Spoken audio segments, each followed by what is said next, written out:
doctor, you are knowledgeable of the science of medicine, but there is also the art, the skill of execution of your knowledge. The greater your creativity in exercising that knowledge, then you become a skilled artist at your craft. So you're not only involved in the science of medicine, you are involved in the art of healing. Now, this world, however, is a world that has been more physical than spiritual, and it has not yet learned how to link the spiritual with the physical. So as you become a scientist and skilled at healing the physical, what is the standard by which you measure the health of the person spiritually, morally, and mentally? Now, you know the criterion for the physical body, but what is the criterion for the spiritual, the mental? That is not taught. But the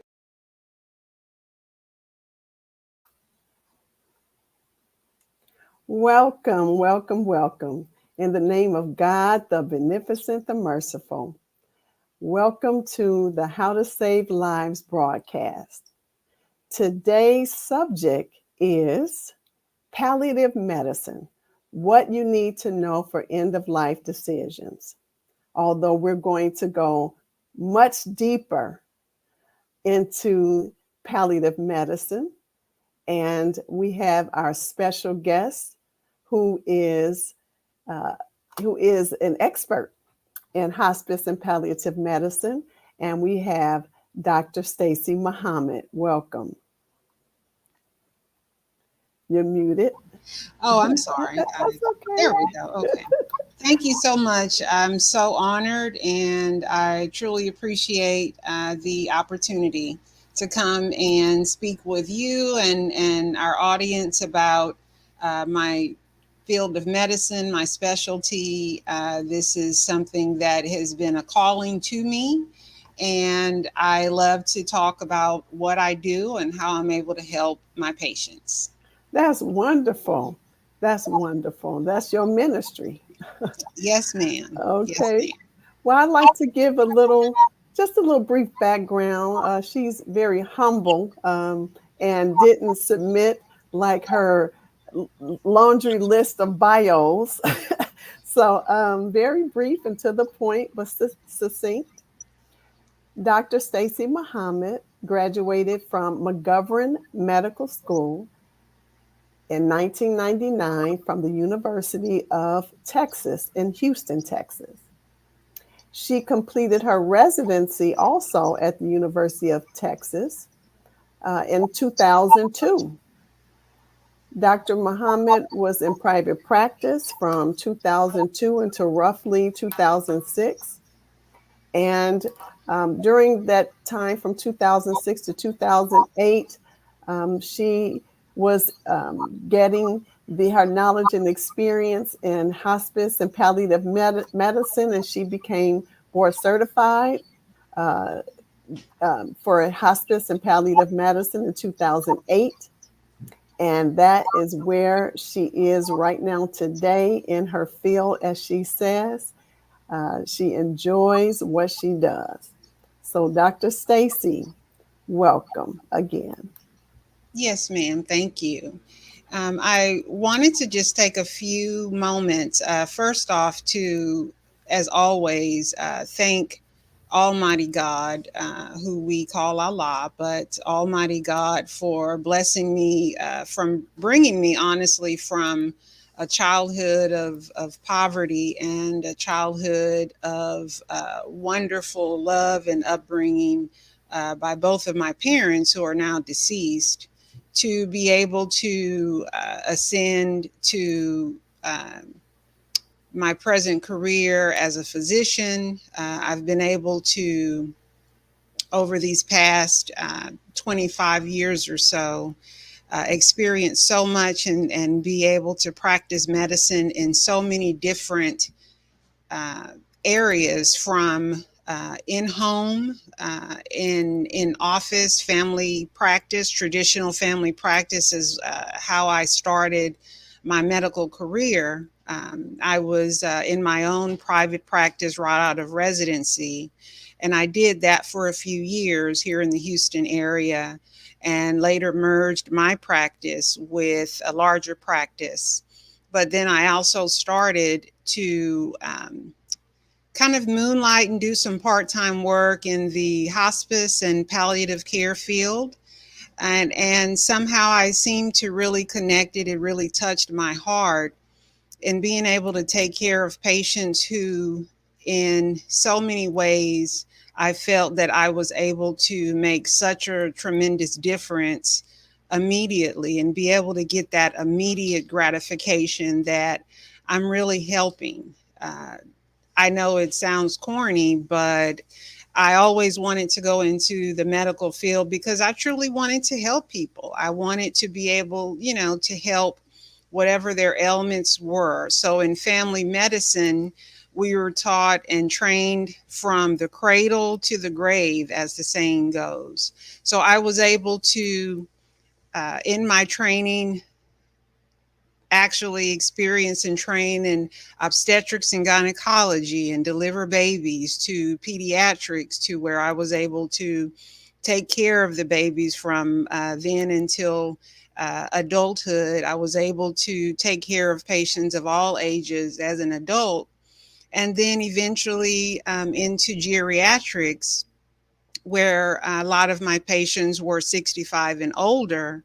And so each age population of patients, they have their each unique set of concerns and needs and issues that a doctor has to be able to address. And so I've been able and honored and blessed, honestly, to be able to take care of patients in all of those settings. And I've done in-home care, and I've been able to do visiting, be a visiting doctor. I've been able to work in my own private practice. I've been able to work and do inpatient care for patients in the inpatient setting. And I did that for 9 years here also in Houston area. And so now my most recent and current role, I work in an outpatient setting, helping. I'm in a large oncology practice, but I'm able to now help cancer patients who are in the midst of cancer treatment. Maybe they've just been diagnosed with cancer, and then some who are in the midst of, I'm so sorry, in the midst of struggling with cancer, and then those who have actually won the war with cancer. And I'm able to help those patients who need that so much more. And so when I say help, what I'm referring to is I'm able to manage their symptoms. I'm able to actually help them if they're having pain, if they are actually just needing someone to talk with and listen to, because we all go through so many experiences in life. And so we're able to actually sit and talk, and by God's grace, I'm able to spend a lot more quality time with my patients, which is, I always see that as a blessing, so that I can really minister to them in a medical way, in terms of being able to alleviate their pain, their suffering, whatever it is they may be going through. But I have prepared a PowerPoint presentation to kind of go over palliative care, palliative medicine, my field, so that everyone can kind of get a better idea of what palliative medicine is, and also how it can actually help a patient in their life, dealing with their symptoms. So there's a lot that we can do in the field of palliative medicine. Okay, thank you. I'll have your slides here. Okay, so we'll start here. The definition of palliative care. Basically, as I mentioned, it's an approach to medicine that it improves the quality of life for patients and their families, because oftentimes we are not just treating the patient, but they have their spouse, they have their adult child, or even their younger children, and they're right there with them facing medical issues. So a patient may be diagnosed with a chronic or life-threatening illness, cancer, certainly, but also heart disease, renal disease, maybe needing dialysis, lung disease, liver disease, and so many different ailments that patients can have. So we try to focus on not only the prevention and relief of suffering by means of early identification, assessment, treatment of their pain and other symptoms, but also in my field, I look at the whole patient. So not just whatever that one particular health problem is, but I also try to look at, well, what's really going on in the patient's life at home? What is their physical, their psychosocial, their spiritual need as I'm evaluating a patient? So palliative care means that I'm able to try to provide relief from their pain, other distressing symptoms, and I'll go over those symptoms in a minute. Try to affirm their life regarding not just life, but also end of life. We regard the process of dying as a normal process. We're all human. We all have been given the gift of life, but at the same time, we realize at some point our lives will end. And so when our lives are ending, that in and of itself is a very precious time. Just when we're born, when we're at the end of life, that is a crucial time to be able to care for a patient and make sure that they have the best quality of life possible. So, of course, the purpose is not to hasten or bring on death. I think there are a lot of myths that have surrounded palliative care and even hospice care, in that patients hear that word and they think, oh my God, I'm not ready to die. So if they sign on to hospice care, then they're going to die next week. And so that's a lot. That's a myth at that point. And I'm sorry, I lost the slide. There it goes. So next, we try to integrate the psychological and spiritual aspects of patient care. Oftentimes, I rely on social workers. I rely on chaplains to help as I'm seeing patients and caring for them. We offer a support system to help patients live as actively as possible until their dying day. I mean, I have had some patients that are out working in their garden, they're out grocery shopping, they're spending time with their loved ones, because we live, but we also die. And so, as we say, it's the circle of life. And so at that time, my focus is, let's give this patient as much opportunity to enjoy whatever it is that they uh, hold dear to them, so that they can get the most out of their last days that they may have remaining. And then last, as I mentioned, the family. Their family members are there, and oftentimes they're there at all the doctor's appointments. They're there with them as they're going through different treatments in the hospital. And so a lot of times they are suffering as well. There is such a thing as called caregiver burden. Not a burden per se, because when it's your loved one, it's not a burden that you're caring for them, but there's a significant amount of stress that's involved for loved ones. When, as I mentioned before, our family experienced the loss of first my mother and then my father and my husband as well. And so those adult children who were able to spend most of the time caring for them, it's a significant stress, because you want your loved one to not to suffer. No one wants to see their spouse or their parent or their child suffer. And so anything that we can do to help, that's what we do. So if that means trying to enhance their quality of life, you may have seen stories where nurses and doctors may arrange for a patient who's in the hospital at the end of life, but they have their significant other and they arrange a wedding for them so that they can experience that before they pass away. That's one example of that. It's applicable early in the course of the illness. So basically, in the respect, for example, when I'm seeing a patient and they maybe just were diagnosed with cancer last week, they're grappling with a lot of emotions. Oh my God, am I going to die? What's going to happen? Do I have to have surgery? I mean, there's so many questions. They're frightened, they're fearful, and there's a lot to wrap your brain around. So, I mean, I'm not an oncologist, I'm not a surgeon, I'm not a cardiologist, but what I do is I work in conjunction with those specialists. So as they start their treatment process, I'm right there with them along the journey to help them. So if they are having pain, if they're having nausea, vomiting, if they're having difficulty sleeping, I'm able to help prescribe maybe a couple of medications to kind of help them deal with those symptoms a little bit better.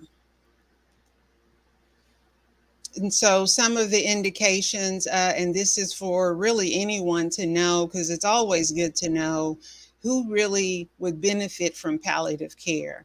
As I mentioned, patients who have cancer, at any stage of the disease process, chronic diseases. You have patients who are on dialysis with end-stage renal disease. You have congestive heart failure patients. You may have patients with liver disease.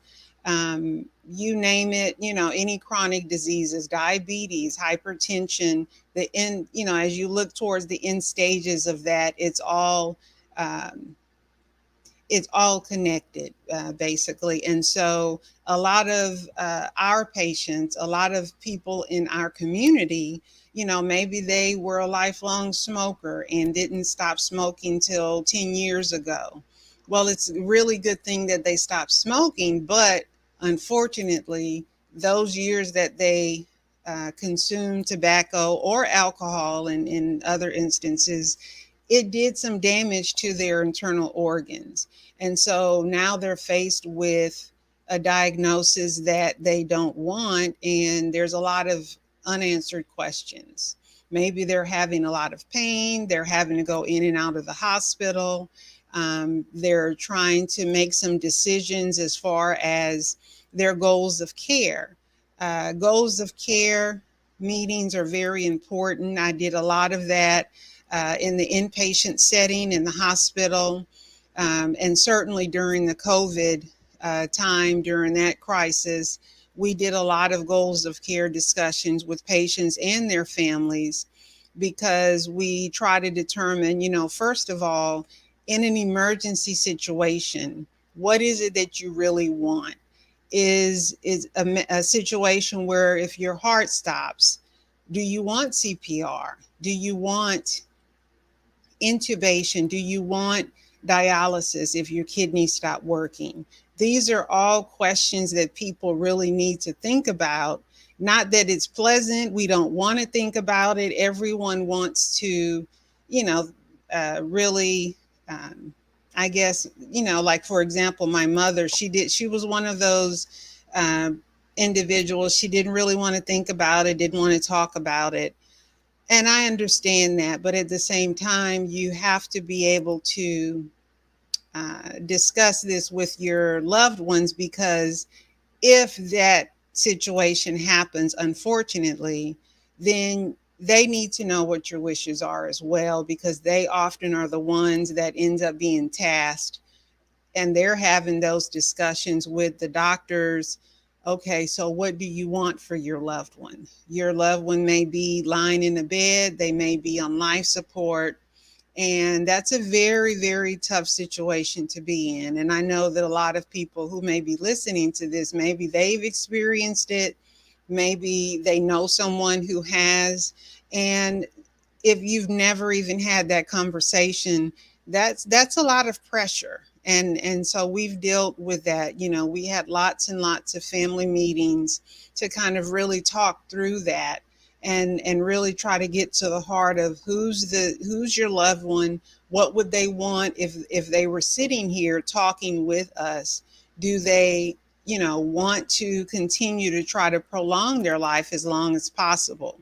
So yes, they want CPR. Yes, they want to be on a ventilator and do whatever it is they want to try to keep them alive for as long as possible.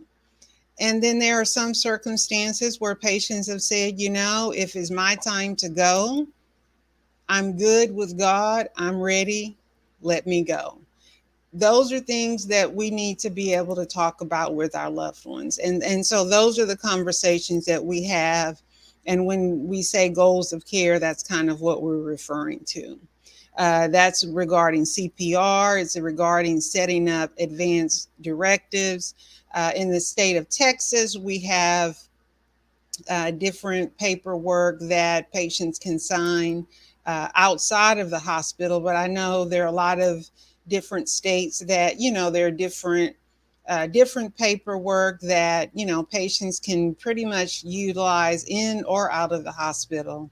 So every state, and you know, they have laws, but for Texas, this is kind of how we go about educating patients and supporting them.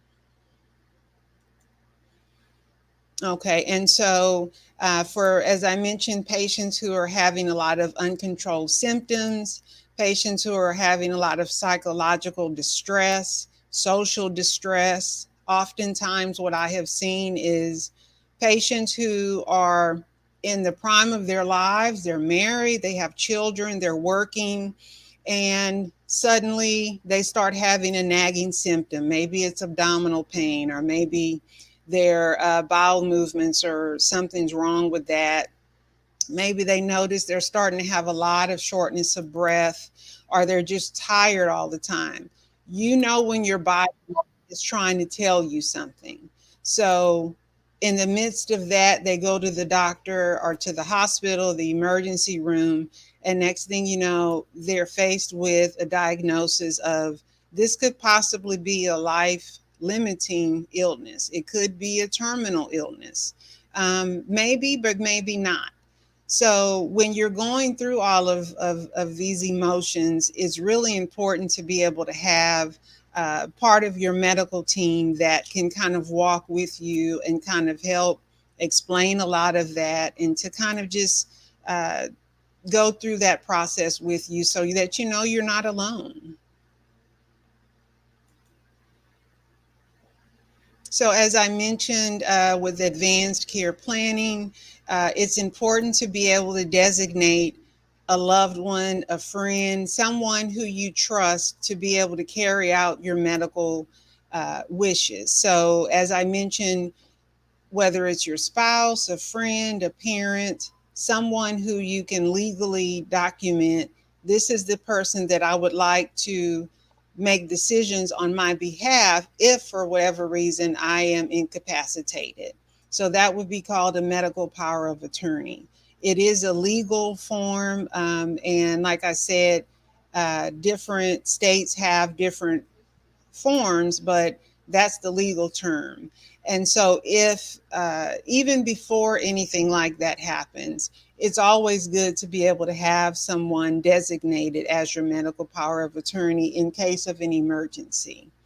Advanced directives, as I covered, that's kind of just telling what what you would want in an emergency situation. And then we talk about the code status. Code status is, do you want to be a full code, meaning you would want CPR and you want all aggressive life sustaining treatment? Or are you an individual that says, if it's my time, let me go, I've lived a full life, I'm ready? So we talk about that, and we document that. And then for those patients that are at the end of their journey, that maybe they've been diagnosed with stage 4 cancer that is inoperable. Maybe they have heart failure that is, it's in its last stage. And so they are not, for whatever reason, kidney failure, liver failure, heart failure, they are not able to be on the transplant list. And so they know that they have a poor prognosis. They've been given this poor prognosis by their medical team. Now, you always have the right and the option to get a second opinion, and we encourage that, because you want to know that what you're being told is true and correct, and you want to know that whether it's in this particular practice or you go and get an independent evaluation, you want to be able to make an informed decision. But if you come to that point where you're at the end of life, your prognosis may be 6 months or less, at that point we start to discuss hospice care. And so a lot of patients think hospice, as I mentioned, is, oh my God, I'm not ready to die. Well, many studies have actually shown that in patients who have a life limiting or they're at the end of life of a particular disease process, when they actually sign on with hospice care and all of their symptoms are managed, their pain is well controlled, their shortness of breath, nausea, whatever symptoms they may have, and they have really good support by their hospice care team for them and their family, they actually live longer. And that is documented and has been studied. So it actually is a really good idea to be able to make an informed decision and transition to hospice care when it's appropriate and when it's desired by the individual. No one should ever feel pressured to accept hospice if they don't want it. That is your right. But it's also your right to deny a treatment if you say, you know what, I don't want chemotherapy. I have cancer, but I don't want all those drugs and whatnot pumped into my body. That is totally fine as well. Then in that case, you want to just try to maximize your life, live to the fullest, but do it in a way that your symptoms are well controlled, well managed, so that you can enjoy the best days of your life ahead for however long God may have for you. Okay, and so these are a lot of the symptoms that for patients that I see on a day-to-day basis. A lot of these symptoms are symptoms that they're struggling with. Clearly, you may have pain, you may have neuropathy, which is nerve pain, a lot of shortness of breath, trouble breathing. You may be dealing with depression, anxiety, trouble sleeping. Someone who is literally facing their own mortality. How much longer do I have to live? That's going to maybe keep you up at night, and it's understandable. So I just try to let patients know that they're not alone. And sometimes if you need something to kind of help calm your mind and give you a little quiet so you can rest, that's okay. It is a phase of your life that you're going through. It doesn't mean that, this is for the rest of your life, but maybe these next 6 months will be very difficult as you're going through, whatever your treatment plan your treatment plan is, excuse me. But at the end of that, things may be a whole lot better. Maybe your cancer process has, whether it's cancer or, something else, but maybe you've kind of gotten through the treatment, things are better, and then you can go on with your life. But certainly psychiatric symptoms should be addressed as well. Um, and of course, depending on what the situation may be, you may have nausea, vomiting, constipation, poor appetite, dry mouth, hiccups, lots of different symptoms. And I think we've kind of talked about goals of care, advanced care planning, and hospice. So this slide, I always try to make sure that I specify the difference between palliative care and hospice care. Palliative care, I'm board certified in both, and I've done both types of medical care for patients. Palliative care is applicable when you are facing a chronic disease process, and it's at any stage, the beginning, the middle, the end. You're getting palliative care. That means your symptoms are being treated. And so along the process, while you're getting aggressive treatment, it could be dialysis. It could be while you are on a list waiting for a new kidney or a new heart. And any stage of that, you're able to get palliative care.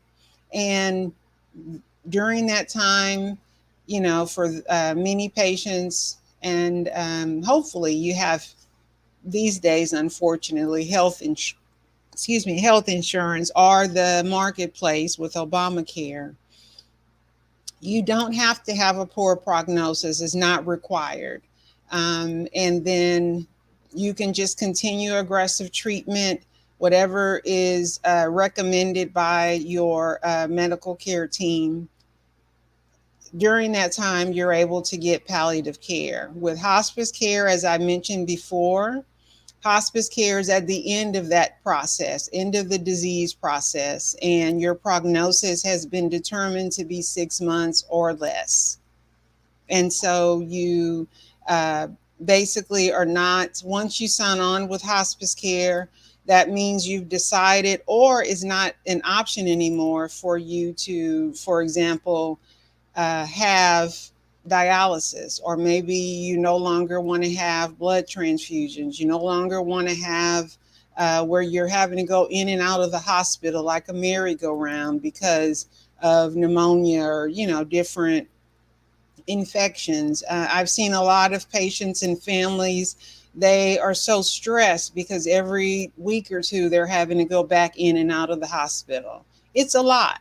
It's a lot. And so at certain point in time, some patients decide, you know what, I don't want that anymore. I want to just be at home. I want to spend time with my loved ones. I want to put my affairs in order. And I want to just be in control of this last phase of my life. And that's okay. You can do that. And hospice basically allows you to be under the care of a hospice doctor. You have the medical team. They come to you, to your home, wherever you are. They come to you. They are able to administer medications. They're able to provide a social worker, a chaplain to help with spiritual needs. Excuse me. And so they're able to help you in, at that phase of your life and at that end phase of your disease process. So in summary, this is just a review of everything we've that I've discussed and tried to explain. In palliative care, we focus on improving the quality of life of our patients and families, try to provide relief from their symptoms, their pain, their stress, whatever they may be going through during their illness. We try to provide an extra layer of support so that, they have the best quality of care possible. Only God, and I say this all the time with my patients, a doctor can tell you that you only have 2 months of life, 3 months. I've seen so many patients where they've been given a very short period of time to live, And here it is a year, two, maybe longer later. Right. Only God really knows how long you have. So it's up to you to try to live life to the fullest, and we try to help you do that. So palliative care is not hospice care. Hospice care is basically considered the end stage of the whole that process. And then last, I wanted to just kind of end with a little cartoon. It says palliative care is the umbrella, it's not the rain. And that's a metaphor. Like in this particular case, it's advanced cancer, but you have a family, a couple that is being told, maybe some not so good uh, information, and maybe given a poor prognosis. So they're kind of just sent off with the information. They have all these questions. They don't know what to do, who to talk to, what's the next steps? Where do I go from here? And, they're given it. So basically, like the rain that's falling down, and they're given an umbrella. And it's like, okay, but wish we had this a lot earlier.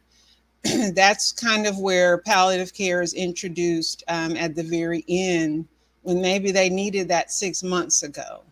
And so in the second setting, it's earlier in the disease process. They're given the umbrella, they're given all of the benefit of what palliative care can do. And so they're able to go out into the rain throughout all of the uh, difficult decisions and all of the ups and downs of their disease process. But palliative care is along the way to kind of help you in that journey. And so it's a lot better.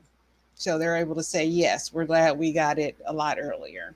So it's just an example, but I just wanted to kind of drive that point home. And that's it. Thank you. Thank you so much for your attention. Thank you, Dr. Stacy. Thank you. Now, could we please have questions Yes. regarding this? And I've asked in the chat for people who are watching to please post their questions, because I know that there is a misconception Mm-hmm. about palliative care versus hospice. And even in hospice, I know that there's a misconception, because I personally had an instance when I was doing house calls, Yes. and I had a family that signed on for hospice. So I was going to the home to do their initial evaluation, Mm-hmm. their medical evaluation, their exam, to admit them into hospice care.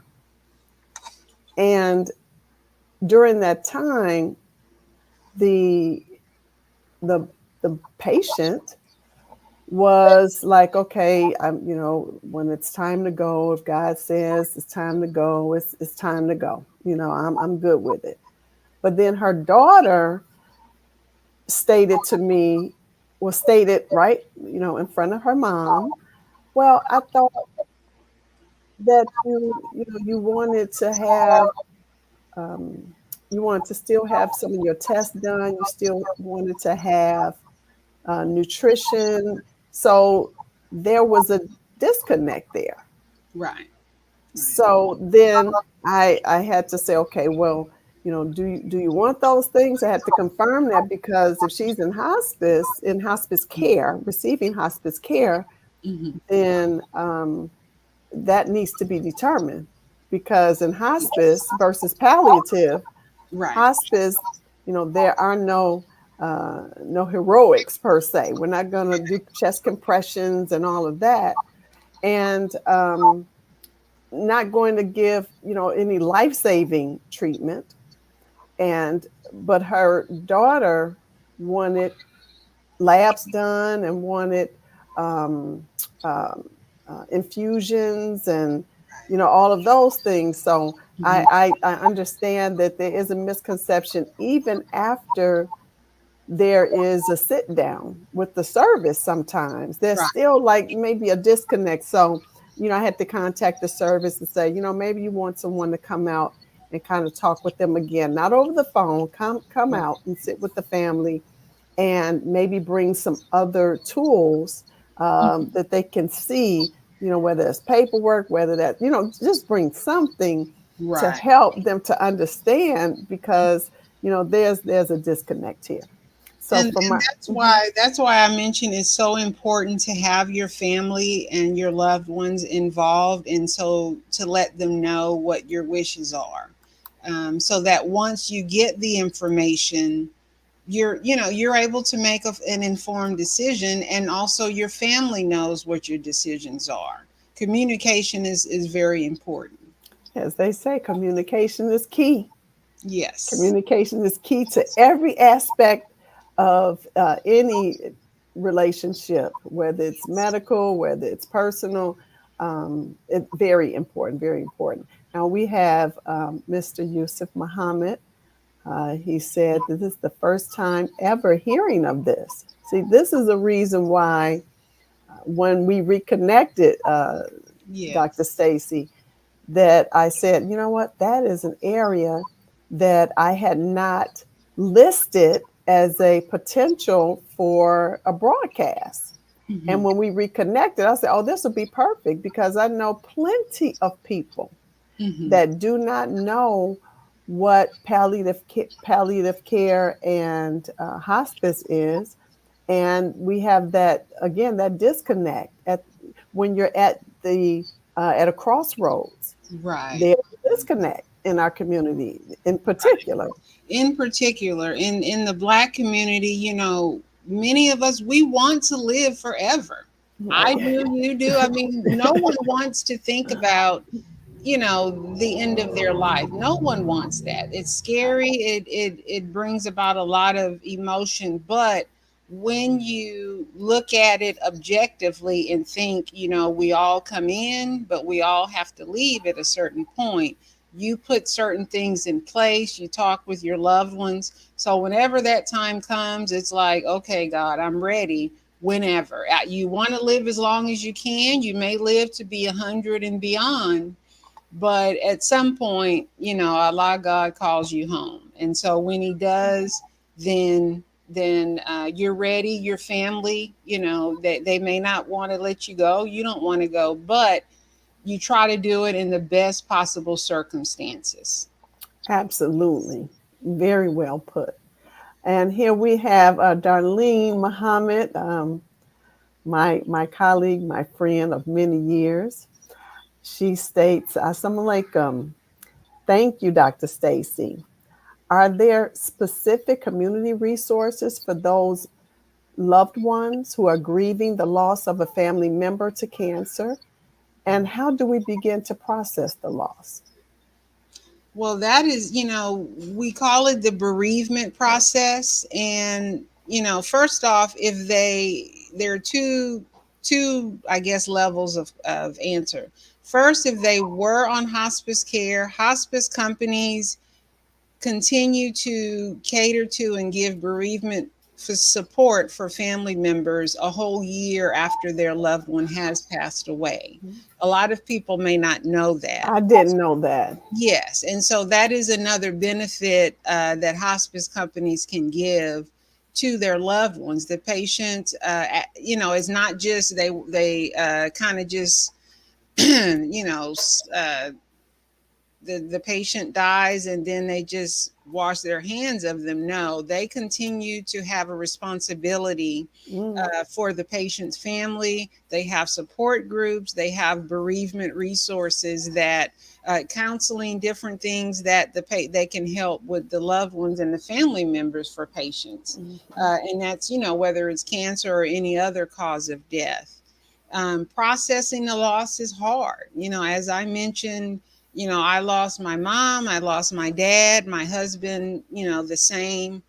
And it's just really disconcerting when, your loved one, your parents in particular, they've been with you your whole entire life, and all of a Mhm. sudden you're a motherless child, a fatherless child. I was my mom's baby, youngest of 8. And so to this day, I am well aware that no one loves you and gives you that unconditional total love and support the way your mom does. Right. Mom is there, and as we have definitely been taught, throughout the years as MGT and from the minister, mom, we're the first teacher, we're the first nurse, the first doctor, the first everything. And so many of us, when we lose our mother in particular, that is extremely difficult, and that is a huge loss. Now, it could be the loss of a spouse, loss of your child.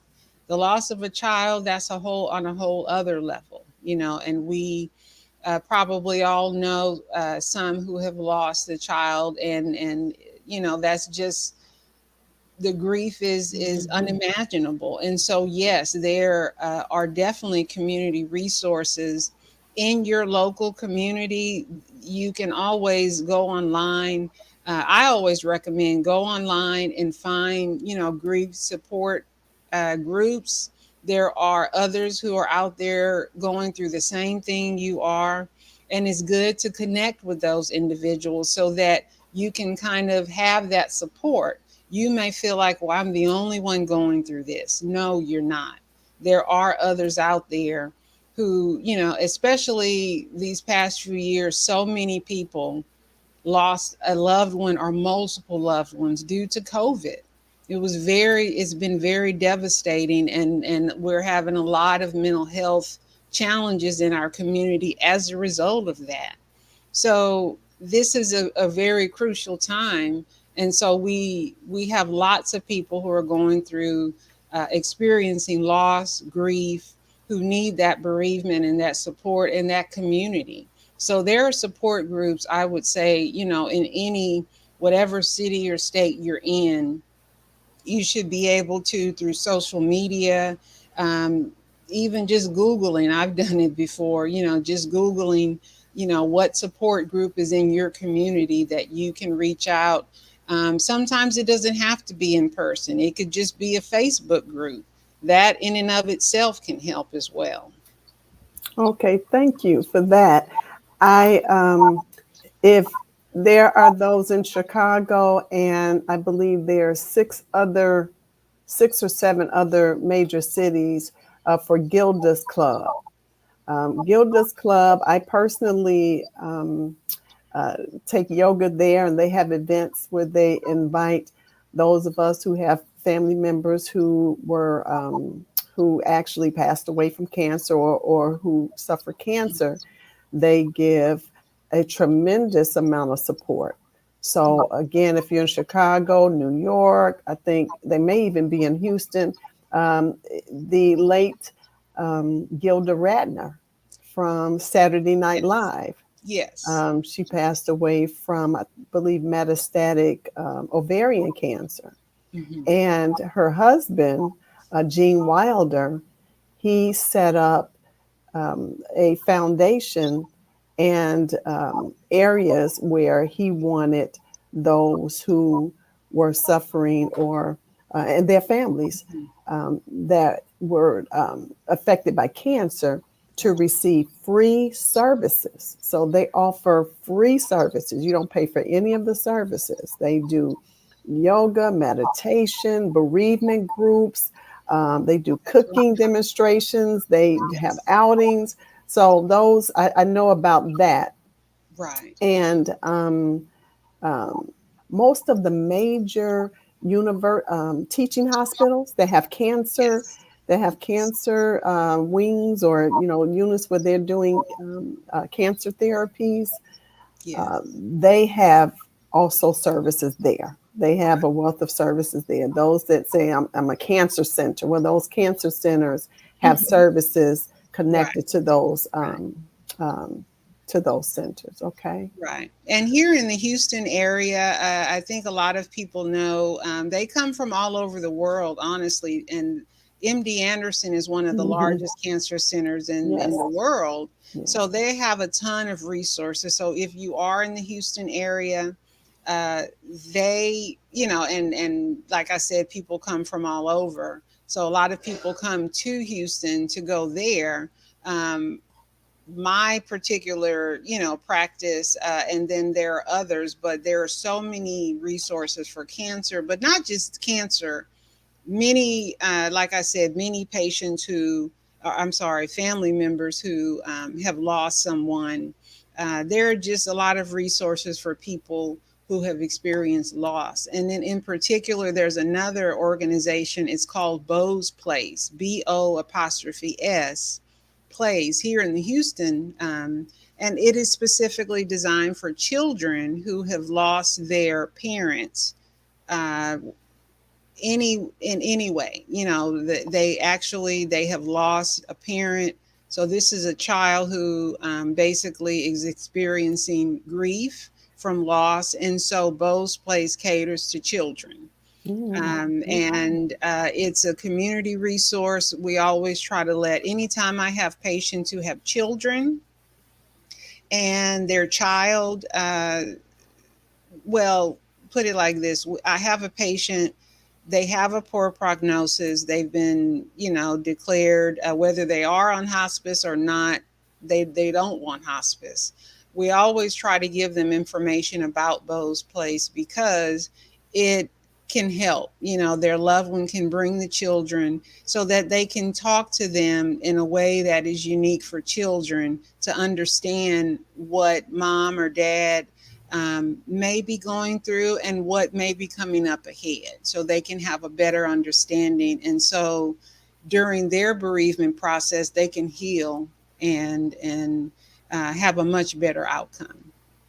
Thank you. Thank you. I must say that as we're coming to the close of our program, I must say that this was and is a very comprehensive summary of hospice and palliative care. It's an overall, I should say. It's a very comprehensive overall Yes. education that you're giving. And as one of our viewers posted, it says it's the first time of hearing of this. Right. Because, like you mentioned, we just don't talk about this in our community. Right. It's Yes, it's, taboo. It's yes, taboo. Yeah. yes, absolutely. But it doesn't have to be because, as you said, palliative care is not hospice. So this is just a hand holding Right.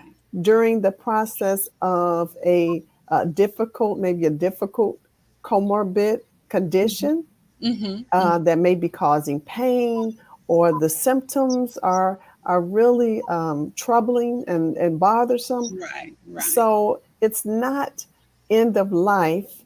It's palliative, but hospice, yeah, that's more end of life. But even in that, Mm-hmm. there's such support. And as you said, and I have a story too. I had a patient who received hospice care, Mm-hmm. and I went to see her as I would do monthly for the house calls. And her daughter said, "Well, we've been released from hospice care because my mother's doing so much better. We Yes. decided we want Yes. to come off hospice." That was Right. because of the support she was getting from the hospice Right. staff. And She I'm said, really glad that you brought that up, because a lot of times people think, oh my God, we're going on hospice and that's it. That's the end of the road. Honestly, there are some patients that once they get that more personalized attention and care, their symptoms get better controlled. They do so well that yes, they no longer meet the criteria for hospice. Their right. prognosis actually improves. Mhm. So that actually has happened. You have patients that have been on hospice for a year or even longer, and it's like, we really can't even justify you being on hospice. You're too healthy now. So Mhm. yes, that can happen as well, and people should know that. Yes, Yes. absolutely. Yes. Well, thank you so very much. This is being recorded. Yes. So those that didn't get a chance to join us live this evening will get a chance to get the recording, because I know, or I really do feel and believe, that this information is going to spread, because those that dared to peek in and to join us and got the information and found out it wasn't as grim as they thought it may have been. But this will be a posting for everyone to receive on a, if whenever they want to tune in. If Yes, ma'am. someone says, I want the information, well, I don't have to really talk about it, or I don't have to refer them to you necessarily. I said, you know what, let me send you this rebroadcast, or this replay, and then if you have further questions that are more detailed and personalized, then we can refer you on to Dr. Stacy or someone in your area. Yes. But this is plenty of information, and the slides were detailed and provided. It really made it easy. It really made it easy. It wasn't a lot of, I yeah, hope so. you I did. hope so. And a lot. I did get the question because for whatever reason, people had different obligations, different things that they could not necessarily view it live. But I let them know that it will be recorded. And can you mention how can they access or come back or Sure. refer their friends or loved ones? How can they access the recording? Sure. Well, first of all, make sure that you get a recording sent to you so that you can forward on to whomever you'd like. Yes, ma'am. They can go on Health at its Best, it's scrolling at the bottom. They can go to Health at its Best on Facebook, Hmm. and they can just click on it there. They can go to Patrice Muhammad on Facebook. It's there. They can go to researchminister.com. It's there. They can go to Closing the Gap broadcast in Facebook, on Facebook. So Facebook So and then Instagram as well. Instagram as well. Yes, absolutely. Yes. Closing the Gap on Instagram, and Best Health 19 on Instagram for me. But if they put in Health at its Best, it'll come over. It'll pop up Best Health on Yes. Instagram for me. Okay. Okay. So there are multiple ways that they can join and see the replay and get the information and pass it along, and just get self-educated about palliative medicine and hospice care. Yes, ma'am. And as I mentioned before, I said it. I say it all the time. I tell patients all the time. You know your body better than anyone else. So if something doesn't feel right, go and get it checked out. Make sure that you are getting your annual pap smears, mammograms, prostate exams, colonoscopy. We have to get all of these screenings because we don't want anything to come up and catch us by surprise and catch us off guard. A lot of times Yes, people don't want to find out anything negative, so they just don't go to the doctor. Actually, the more you are diligent about getting screened and getting your annual exam, that way, if there is something there, if you have a history of cancer, you need to be screened. You're at higher risk. So if you are able to get screenings done and get an annual checkup, please do that, so that if you catch anything, cancer or heart disease or lung disease, kidney disease, whatever it may be, you catch it early. It's not that bad. You can deal with it, and it doesn't have to be a dire, grim prognosis. So the absolutely. more proactive you are about your health, then the better it is, and the longer you can continue to have a healthier life and live life to the fullest. Yes, ma'am. Right. A much better quality of life. Absolutely. That was a wonderful summary, and that was a wonderful plea for Yes. people to get their regular checkups, and I absolutely second that. Well, thank you again, Dr. Stacy. We must have you again because I know that there will be questions, and maybe you can come back and have another presentation regarding Absolutely. palliative care or hospice care. Go even further, or give some other examples, or however you'd like to do it. And But even just just typical family medicine, because again, I'm also my bread and butter and my origin was family practice. So yeah, from family practice, to palliative, I see it all as an extension.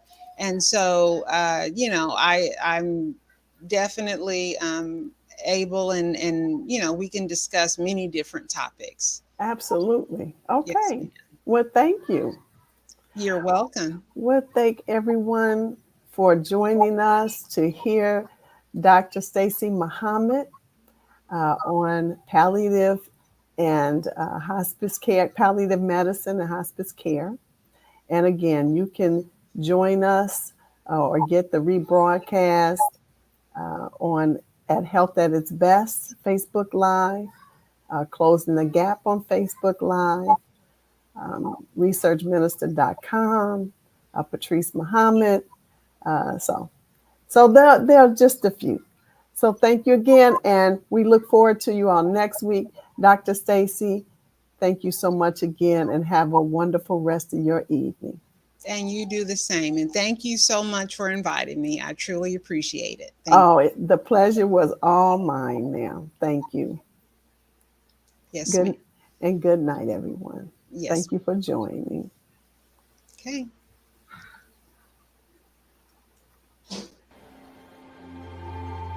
This house is dedicated to knowledge and to the spreading of knowledge. Elijah Muhammad inspired new thought, new mind, new way of civilization among black people. But he wanted a house from which a light could be lifted up to give guidance to all who would be guided as this world begins to close down. This National Center for the Re-Education and Retraining of the black man and woman, but for the totality of the human family of our planet.